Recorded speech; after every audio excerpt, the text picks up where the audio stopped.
नमस्कार, मैं हूं सौम्या और आप देख रहे हैं डीएनए न्यूज़। चलते हैं खबरों की ओर। मंगलवार को एक बार फिर स्टेशन पारा के रेलवे प्रभावित पीड़ित परिवारों ने धमतरी नगर निगम के सामने बैठकर प्रदर्शन किया और व्यवस्थापन को लेकर जमकर नारेबाजी की। बता दें कि एक दिन पहले स्टेशन पारा वार्डवासी बड़ी संख्या में कलेक्ट्रेट पहुंचे थे, जहां उचित आश्वासन नहीं मिलने के बाद दोबारा मंगलवार को अपनी मांग को लेकर निगम का घेराव किया।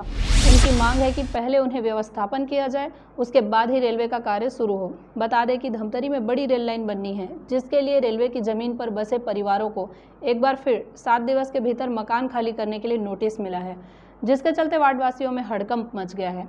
हालांकि नगर निगम महापौर ने प्रदर्शन कर रहे वार्डवासियों को आश्वस्त किया है कि कलेक्टर की बात रेलवे अधिकारी से हुई है, व्यवस्थापन प्रक्रिया पूरी होने तक कार्रवाई नहीं किया जाएगा। दरअसल औद्योगिक वार्ड स्टेशन पारा झुग्गी झोपड़ी वासियों का कहना है कि वे आज़ादी से पहले निवास करते आ रहे हैं, लेकिन पिछले वर्षों से रेलवे प्रशासन द्वारा नोटिस पे नोटिस दिया जा रहा है कि आप रेलवे की भूमि में अतिक्रमण कर रहे हैं, जिससे रेलवे की प्रोजेक्ट प्रभावित हो रही है। हम सभी को 7 दिवस के भीतर रेलवे की जमीन खाली करवाने के लिए नोटिस दिया गया है। चूँकि नगर निगम द्वारा स्टेशन पारा के लिए व्यवस्था किया जाना था, जिसके लिए 287 आवास स्वीकृत किया गया है, जो कि आज दिनांक तक अधूरा है। वार्डवासियों ने शासन से आवेदन के माध्यम से मांग किया है कि महिमा सागर वार्ड में स्थित आवास में सभी को रहने हेतु व्यवस्थित किया जावे, उसके बाद ही उचित कार्रवाई किया जावे। जब तक हमारा व्यवस्थापन नहीं हो जाता, तब तक स्टेशन पारा वासी झुग्गी झोपड़ी वाले को घर से बेघर करना अनुचित कदम होगा। कलेक्टर साहब से मुलाकात हुई है। कलेक्टर साहब से हमने पहले भी कल भी निवेदन किया और आज फिर उसी के निवेदन करने गए थे कि जब तक से आप लोगों का व्यवस्थापन न हो, तब तक से आपके मकान को न तोड़ा। कलेक्टर साहब हमारे सामने रेलवे के अधिकारियों से बात किए हैं और आपको मैं बताना चाहूँगा कि रेलवे के अधिकारियों को स्पष्ट उन्होंने बोला है और वो मान गए।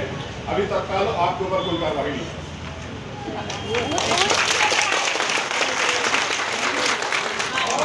इसके बाद आप लोगों के व्यवस्थापन के लिए भी लगातार अभी हम लोग संपर्क में रहेंगे। आपकी व्यवस्थापन की व्यवस्था हम लोग बनाने के लिए लगे हुए हैं। इसके लिए रायपुर जाने की जरूरत पड़ेगी। कलेक्टर साहब बोले हैं, हम लोग साथ में रहेंगे।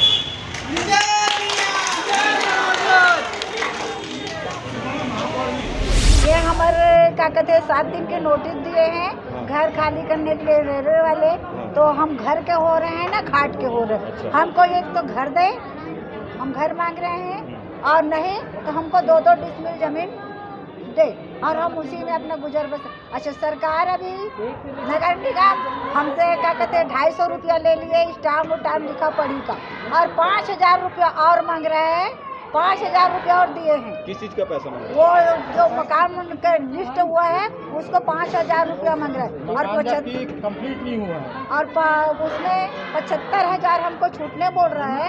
गरीब आदमी है, 300 महीना बोलते हैं। गरीब आदमी रोजी कमाते हैं, रोजी कमाते हैं। आज काम चला तो खाते हैं, नहीं पड़े तो सो जाते हैं। तो हम 300 रुपया 3000 रुपया कहाँ से लाएंगे?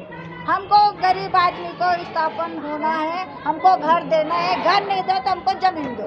हम नाराबाजी इसलिए करत हन कि हमार कराना रहे के घर नहीं है। जब भी बोलते हमारा नोटिस मिल रहे रेलवे जमीन करके रेलवे वाला हमार जीना हराम कर दे। बार बार हमारा नोटिस जमा थे तो हमन कहा था भाई रेलवे जमीन में हन हमन कोई जगह अगर जिला प्रशासन की ये निगम हमन कहीं भी व्यवस्थापन करा दे या कन्हो करा हमन मन के तिरभाव लगा दे, हम रेलवे के जमीन ला छोड़े बर तैयार हन। हाँ, काली भी आ रहे नौकरज पर, जब तक हमला सुशासन नहीं दी तब तक तो हम तो रोज आबो। काली आहन तो बोला थे हाँ होएगा, फिर बोलता है कोई रेलवे वाले तोड़ेगा तो उसका कोई गारंटी नहीं है।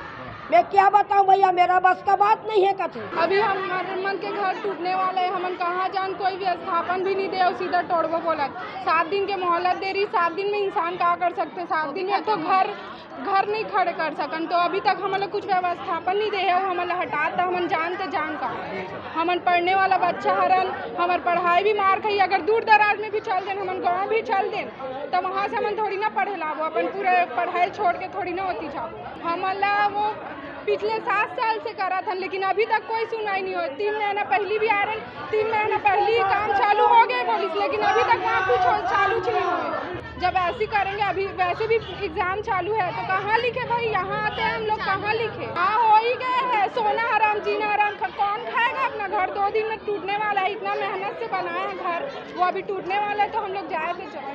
और कलेक्टर साहब हम लोगों का सब गरीब लोगों का स्टेशन पर वार्ड को मकान का व्यवस्था कर दें। उसके बाद रेलवे की ज़मीन है, रेलवे ज़मीन को हम कल खाली कर देंगे, लेकिन हम लोगों का व्यवस्था होना चाहिए ना सर। अभी हम लोग रोज़ कमाने खाने वाले गरीब भाई सब कहाँ जाएंगे बताओ।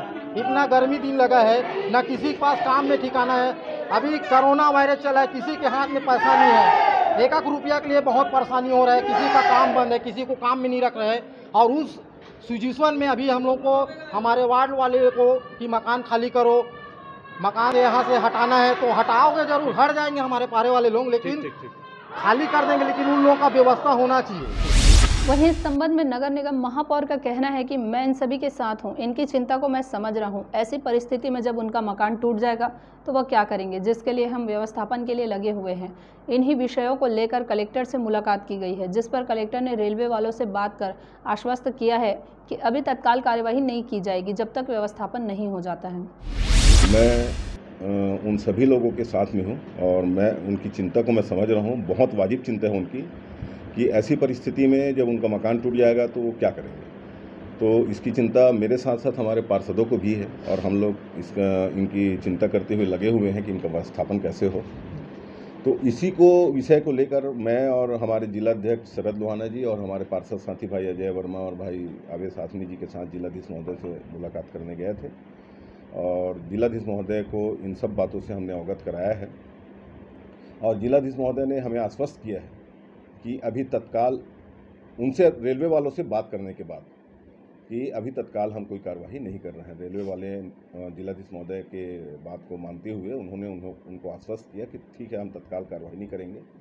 तब तक हम जिलाधीश महोदय और हम सभी मिलकर व्यवस्थापन के लिए क्या हो सकता है इसको हम लोग देख रहे हैं। जल्दी से जल्दी इनका व्यवस्थापन कैसे हो इस विषय पर हम लोग बात करेंगे और ज़रूरत पड़ेगी तो रायपुर भी आएंगे, ऐसा जिलाधीश महोदय ने मुझे कहा है। और मैं ये कहना चाहूँगा कि हम लोग नगर निगम से, हमारे चूँकि शहर के नागरिक हैं इसलिए इनके व्यवस्थापन नगर निगम कर रही है। हमको कोई रेलवे इसके लिए फंड नहीं दे रही है। आज रेलवे क्या कर रही है, यहाँ का सांसद क्या कर रहे हैं, उनकी जवाबदारी है कि वो रेलवे से कोई फंड दिलवाए या इनको मुआवजा दिलवाए। आज ये लोग खाली नाराबाजी करके पूरा रेलवे के तोड़ फोड़ को पूरा नगर निगम के ऊपर डाल दिए। नगर निगम को फंड दिए है क्या? नगर निगम को किसी प्रकार को उनका कोई फंड नहीं मिला। ये हम नगर निगम की तरफ से कर रहे हैं। आप उनसे पूछिए कि रेलवे क्या कर रही है इनके लिए। तो ये था शहर में घटने वाली खबरों का लेखा जोखा। हम लेकर आते रहेंगे अलहदा तरीके से हर उस घटना को और एनालिसिस करते रहेंगे खबरों की। आप बने रहिए हमारे साथ डीएनए न्यूज़ पर। विदा लेने से पहले हम इतना ही कहेंगे, आप सभी के सहयोग, समर्थन और सलाह से डीएनए धमतरी का सबसे विश्वसनीय और लोकप्रिय चैनल बन चुका है। हमें उम्मीद है कि हमारा यह विश्वास हमेशा बना रहेगा, क्योंकि ये आपका अपना चैनल है। जय हिंद, जय छत्तीसगढ़, जय धमतरी।